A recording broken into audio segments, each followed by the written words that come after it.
Hello students, good morning. स्वागत है आप सभी का ऑनलाइन क्लासेस के अंदर। तो ये हमारी BSc part 1 BSc first year की लेक्चर 01 है। पहला लेक्चर है इंट्रोडक्शन लेक्चर, जिसके अंदर अपना पेपर सेकंड हम स्टडी करेंगे विद्युत चुंबकत्व इलेक्ट्रोमैग्नेटिज्म। आपका पहला पेपर चल रहा है यांत्रिकी का, मैकेनिक्स का, जो कि अखिलेश सर पढ़ा रहे हैं और अपनी भी इंग्लिश मीडियम की चल रही है। तो ये अपना जो टॉपिक है, ये जो अपना जो लेक्चर है, ये किसके लिए है? हिंदी मीडियम के स्टूडेंट्स के लिए। ओके, तो सबसे पहले हम इसमें सिलेबस डिस्कस करेंगे। जो अपना सिलेबस है यूनिवर्सिटी का, इसमें 4 यूनिट है। यूनिट 1, यूनिट 2, यूनिट 3, यूनिट 4, प्रथम, द्वितीय, तृतीय और चतुर्थ। ठीक है, उनको लिख लेते हैं। उसके अलावा जो अपना क्वेश्चन का पैटर्न है उसको समझते हैं। ठीक है,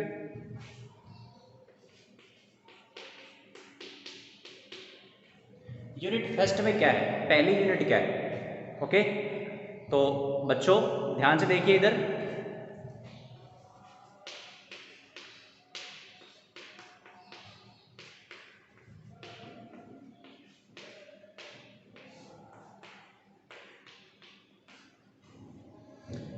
पहला भाग क्या है? अदिश एवं सदिश क्षेत्र, स्केलर एंड वेक्टर फील्ड।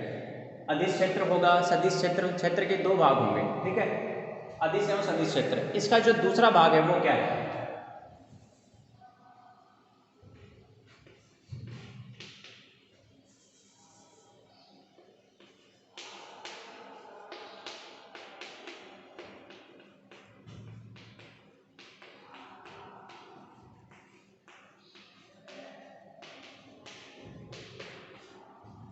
इसका दूसरा भाग है अपना विद्युत क्षेत्र एवं स्थितिज ऊर्जा।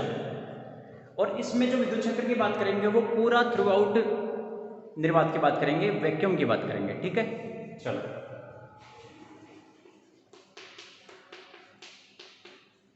दूसरी यूनिट क्या है हमारी? हमारी दूसरी यूनिट है, यहाँ हमने विद्युत क्षेत्र की बात कर ली। अब विद्युत क्षेत्र की दूसरी यूनिट में बात करेंगे पदार्थ के अंदर, कि मटेरियल में, पदार्थ में विद्युत क्षेत्र किस प्रकार से व्यवहार करता है और वहाँ पर जो विभव है वो किस प्रकार से बनता है।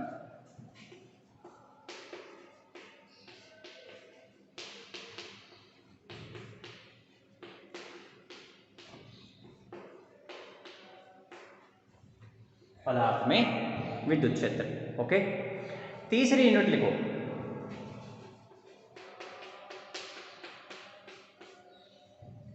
अभी तक हमने पहली और दूसरी यूनिट में केवल विद्युत क्षेत्र की बात की है, जबकि पेपर क्या है? विद्युत चुंबकत्व, चुंबकीय क्षेत्र भी आएगा।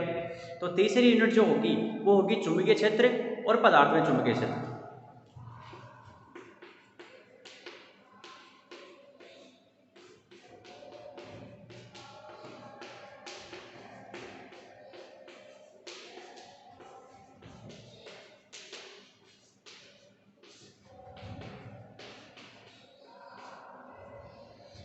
ठीक है जी, चुंबकीय की, प्यारे बच्चों, चुंबकीय की एवं पदार्थ में चुंबकीय क्षेत्र पदार्थ में भी निकालेंगे। ठीक, अब चौथी यूनिट देखो इधर ध्यान से।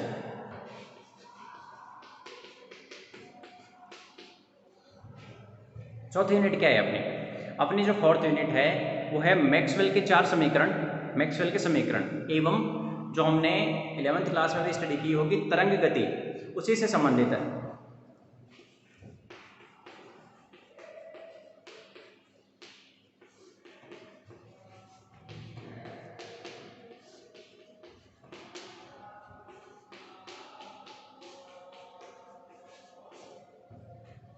Maxwell's equation and wave motion, Maxwell के समीकरण एवं तरंग गति।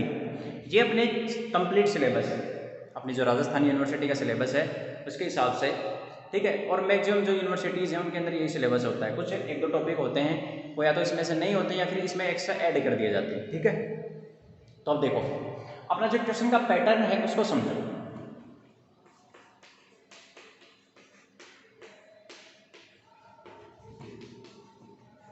अपना जो पेपर होगा कितने नंबर का होगा?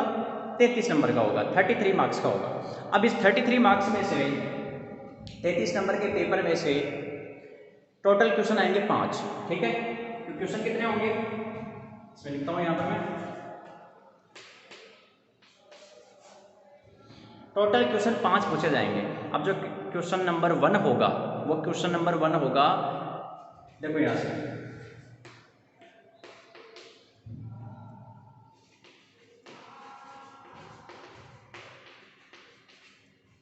इसमें आपको छोटे उत्तर देने हैं, स्मॉल आंसर देने हैं, छोटे उत्तर। पहले क्वेश्चन के अंदर A B C D इस प्रकार से छोटे छोटे पार्ट बटे रहते हैं। अब वो टोटल 9 नंबर का आता है।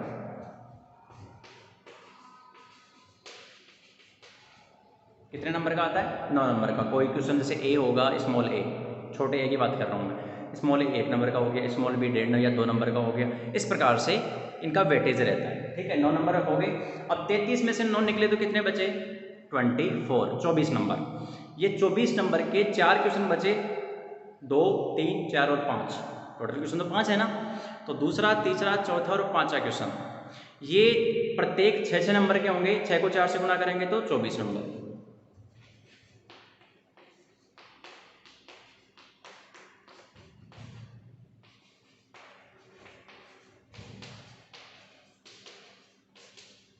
प्रत्येक क्वेश्चन यानी दूसरा भी 6 नंबर का है, तीसरा भी 6 नंबर का है, चौथा भी और पांचवा भी 6 नंबर का ही है, ठीक है। इतना समझ में आया। अब क्वेश्चन नंबर 2 3 4 5 उनमें एक कंडीशन और है। 6 नंबर का तो है लेकिन 2 पार्ट आते हैं। क्या आते हैं? 2 पार्ट आते हैं, part A and part B. Part A इनके लिए होता है अनिवार्य और 3 नंबर का होता है।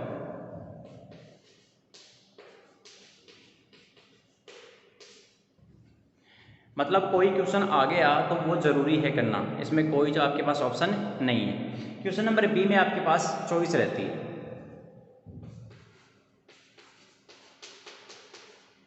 ठीक है। ये भी 3 नंबर का है और ये भी 3 नंबर का है। दोनों 3-3 नंबर के हैं। टोटल बन जाएंगे 6 नंबर प्रत्येक क्वेश्चन में। दूसरे के अंदर भी ए और बी आएगा। ए अनिवार्य, बी में चॉइस रहेगी, बी में 2 अथवा के अंदर आएगा, अथवा वाला हिस्सा रहेगा। तो आपको जो भी आ रहा है वो कर देना।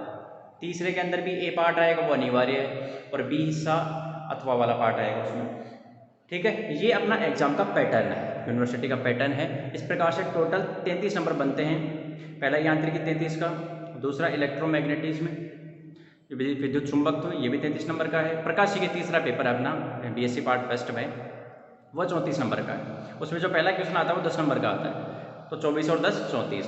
इस प्रकार से तीनों पेपर का वेटेज कितना हो गया? 100 मार्क्स का हो गया। 50 नंबर का प्रैक्टिकल, इसलिए हो गए टोटल 150, ठीक है। अब इसको नोट कर लो, वीडियो को पॉज करके नोट करो इसको।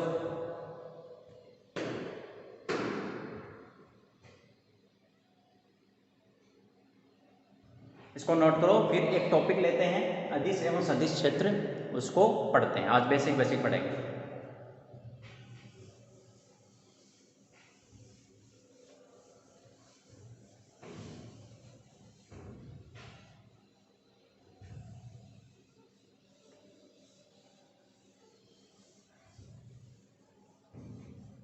ठीक है, वीडियो को पॉज करके नोट कर लिया करो।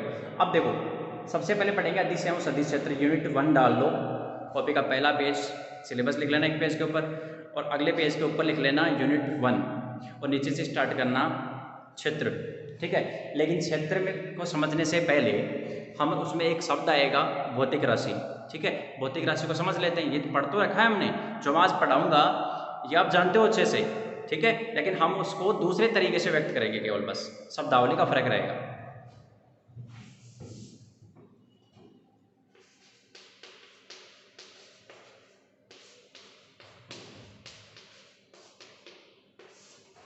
तो ये शब्दावली आएगी भौतिक राशि, इसकी परिभाषा लिखेंगे, इसके बाद में हम चलेंगे क्षेत्र के ऊपर, ठीक है। तो फिजिकल क्वांटिटी या भौतिक राशि क्या होती है? देखो, आप लोगों ने पढ़ रखा होगा, ऐसी राशियां जिनका मापन किया जा सके, ऐसी राशियां जिनका मापन संभव हो, उन्हें क्या कहते हैं? उन्हें भौतिक राशियां कहा जाता है। उदाहरण के लिए हम लंबाई माप सकते हैं, हम क्षेत्रफल माप सकते हैं, ठीक है। लंबाई कैसे?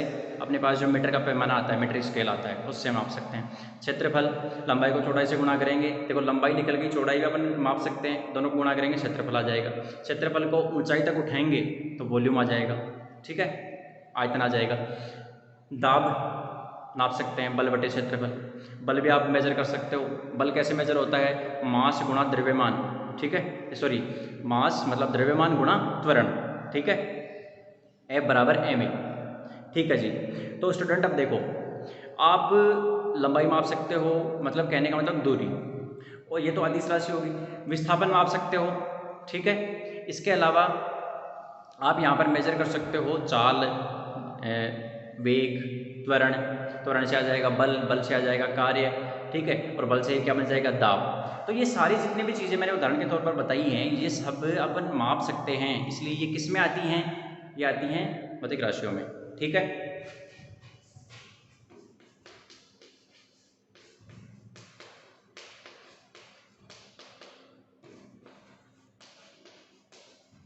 तो ऐसी राशियां मैं यहाँ पर लिख रहा हूँ, ठीक है, ऐसी राशियां जिनका मापन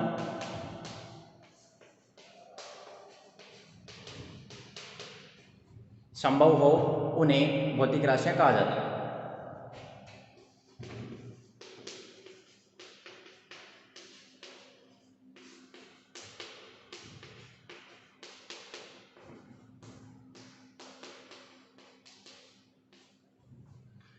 अब इसके उदाहरण क्या क्या है वो मैं लिख रहा हूँ उदाहरण, ठीक है।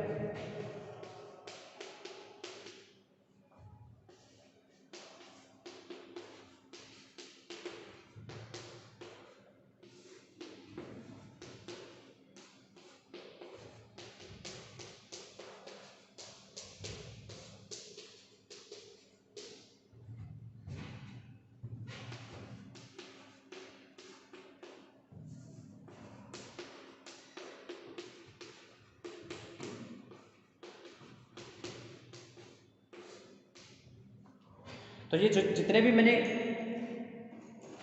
भी मैंने यहाँ पर उदाहरण लिखे हैं, सब इनका मापन संभव है। एक उपकरण होगा जिसकी सहायता से हम माप लेंगे। इनको क्या कहेंगे? भौतिक राशियाँ।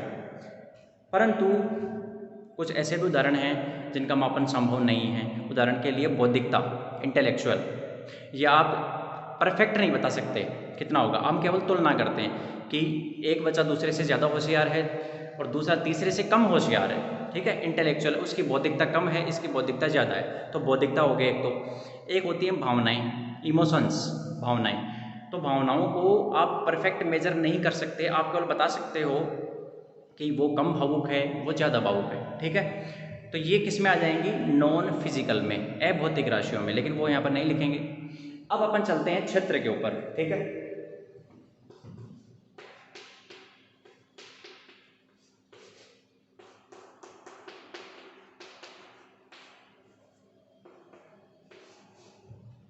क्षेत्र को इंग्लिश में क्या कहते हैं? फील्ड कहते हैं। अब क्षेत्र का मतलब क्या है? क्षेत्र क्या होता है? सिंपल भाषा में यदि बात करें तो आप लोगों ने पढ़ा होगा, वह आकाश, एक काल्पनिक आकाश होता है जिसमें किसी भौतिक राशि का मान जितने आकाश में आप बात कर रहे हो वहाँ पर ज्ञात किया जा सके, ठीक है, वहाँ पर ज्ञात किया जा सके। या फिर दूसरी परिभाषा में ऐसे बोलते हैं कि वह आकाश जिसके प्रत्येक बिंदु पर भौतिक राशि का मान निर्देशांकों का फलन हो, ठीक है। भौतिक राशि का मान क्या हो? निर्देशांकों का फलन हो। निर्देशांकों का फलन क्यों बोला इसने? क्योंकि देखो, मान लो कि 2 किलोमीटर की रेडियस में आपने एक आकाश, एक इमेजनरी स्पेस मान लिया, काल्पनिक आकाश मान लिया। अब उस 2 किलोमीटर के रेडियस में आप कहीं भी कोई भौतिक राशि है आपके पास, ठीक है, उदाहरण के लिए विद्युत विभव है, उस विद्युत विभव का 2 किलोमीटर में कहीं भी आप मान निकाल सकते हो। तो जहाँ मान निकालोगे वहाँ पर, जिस बिंदु पर, ठीक है, अब वो बिंदु हो सकता है, मान लो कोई भी आपका, जहाँ पर बैठे हो आप, वहाँ की लोकेशन हो सकती है, वहाँ का स्थिति हो सकता है, स्थिति निर्देशांक हो सकता है, स्थिति बिंदु हो सकता है, ठीक है। तो कहने का मतलब उस बिंदु के निर्देशांक तो मुझे पता होने चाहिए ना, ठीक है, जहाँ पर आप मेजर कर रहे हो। ऐसे ही कहाँ मेजर कर लेंगे? फिजिक्स में जहाँ आप मेजर करते हो उसकी लोकेशन आपको जरूर पता होनी चाहिए, ठीक है। तो इसकी मैं डेफिनेशन लिख रहा हूँ, फिर अपन इसको और समझेंगे।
अब देखो इसने क्या बोला है, वह आकाश जिसमें किसी भौतिक राशि कोई सी भी हो सकती है, अदिश और सदिश कोई से भी, किसी भौतिक राशि का मान प्रेक्षण बिंदु क्या होता है, जहां हम मापते हैं उस बिंदु को, प्रेक्षण बिंदु की स्थिति का फलन हो, स्थिति का मतलब एक्स वाई जेड, ठीक है, एक्स वाई या फिर एक्स तो होगा 1D के अंदर, एक्स वाई होगा 2D के अंदर, एक्स वाई जेड किस में होगा 3D में होगा, कि स्थिति का फलन हो, वह उस भौतिक राशि का क्षेत्र कहलाता है। उदाहरण के लिए ये कोई आकाश है, वह आकाश जिसमें किसी भौतिक राशि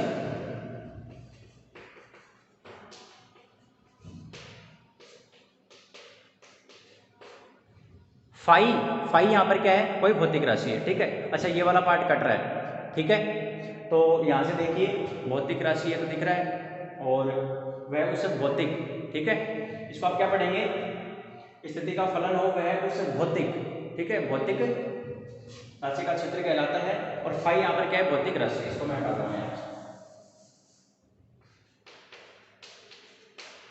बाकी तो पूरे वर्ड दिख रहे हैं, बिल्कुल दिख रहे हैं, ठीक है।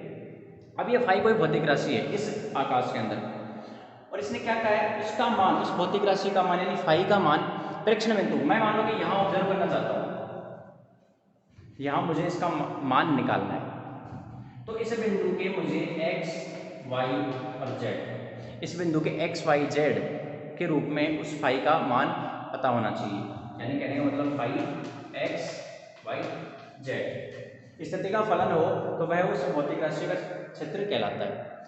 सिंपल भाषा में यदि बात करें तो यदि आपके पास कोई भौतिक राशि है, उसका मान आप कितनी दूरी तक माप सकते हो, तो जितनी दूरी तक आप माप सकते हो वह उस भौतिक राशि का क्या कहलाएगा, क्षेत्र कहलाएगा। ये तो शब्दावली है, ठीक है। सामान्य भाषा में बात करें तो यदि आपके पास कोई भौतिक राशि है, ठीक है, उसका मान आप कितनी दूरी तक, कहाँ तक आप माप सकते हो, जहाँ तक आप मापोगे जितनी दूरी तक, वो उस भौतिक राशि का क्षेत्र कहलाएगा, ठीक है। अब जैसे बात करें कि आप विभव 3 किलोमीटर की दूरी तक, 3 किलोमीटर की रेडियस में, त्रिज्या में माप सकते हो, तो 3 किलोमीटर की रेडियस विद्युत विभव के लिए क्या कहलाएगी, उस विद्युत विभव का क्षेत्र कहलाएगी, ठीक है। ऐसे इलेक्ट्रिक फील्ड हो सकता है। चलो, और हमने जो लाइव लिया था उसके अंदर में इसको एक्सप्लेन किया था, ठीक है। तो इसको आप नोट करेंगे और इसके उदाहरण क्या क्या लिखेंगे, उदाहरण लिखो,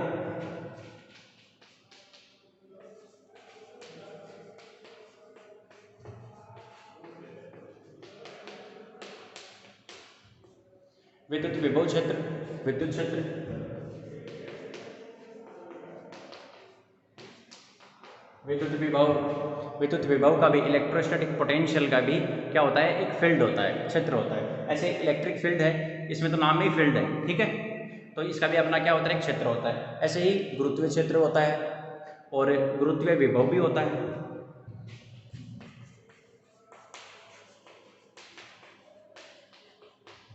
गुरुत्वीय क्षेत्र का मतलब क्या है, अपने देखो गुरुत्वीय क्षेत्र कहाँ तक होगा, पृथ्वी की वजह से उसका गुरुत्वीय क्षेत्र कहाँ तक, कितनी दूरी तक फैला हुआ है। इसका मतलब क्या है कि पृथ्वी का आप गुरुत्वीय त्वरण कहाँ निकाल सकते हैं, ठीक है, इसका मतलब ये होगा। या फिर यूनिवर्स के अंदर, ब्रह्मांड में आप कहाँ पर गुरुत्वीय बल का मान ज्ञात कर सकते हैं, तो वो उसका क्या कहलाएगा, उसका क्षेत्र कहलाएगा, कितनी दूरी तक आप माप सकते हो, ठीक है। चलो, अब इसके दो प्रकार होते हैं, क्षेत्र के कितने प्रकार होते हैं, दो, अदिश एवं सदिश क्षेत्र।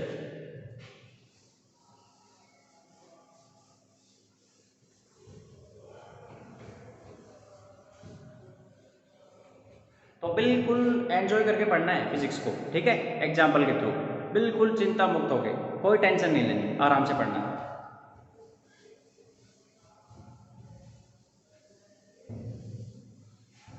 बिल्कुल नॉर्मल होके पढ़ना है, बिल्कुल फील लेके, आराम से, बिल्कुल, ओके।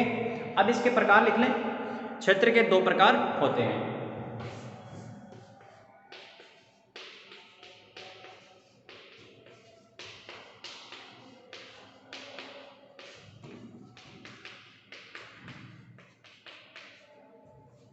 अब दो प्रकार कौन कौन से होते हैं उनके नाम लिखो।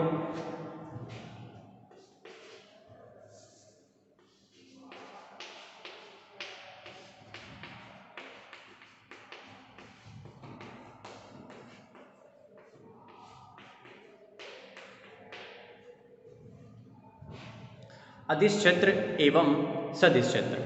ठीक है, अब जैसा इनका नाम है वैसे ही इनकी वजह से फील्ड बनता है, क्षेत्र बनता है। ठीक है, अब देखो अदिश क्षेत्र क्या होता है, वैसे अगली लेक्चर के अंदर स्टडी करेंगे इनकी।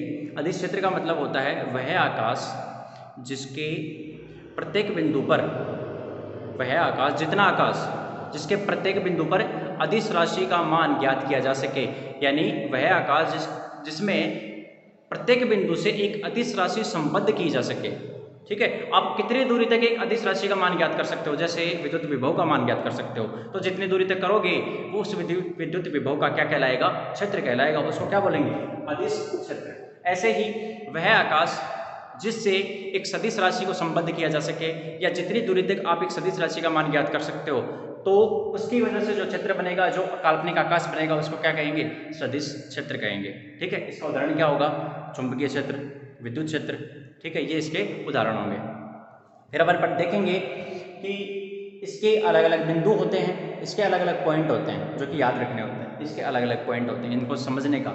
इसका ग्राफ अलग आएगा, इसका ग्राफ अलग आएगा, ये पढ़ेंगे नेक्स्ट लेक्चर में। ठीक है, तो एंजॉय करके पढ़िए। ओके, नेक्स्ट लेक्चर का इंतजार कीजिए, उसमें पढ़ते हैं फिर अदिश एवं सदिश क्षेत्र। आज के लिए इतना ही, धन्यवाद।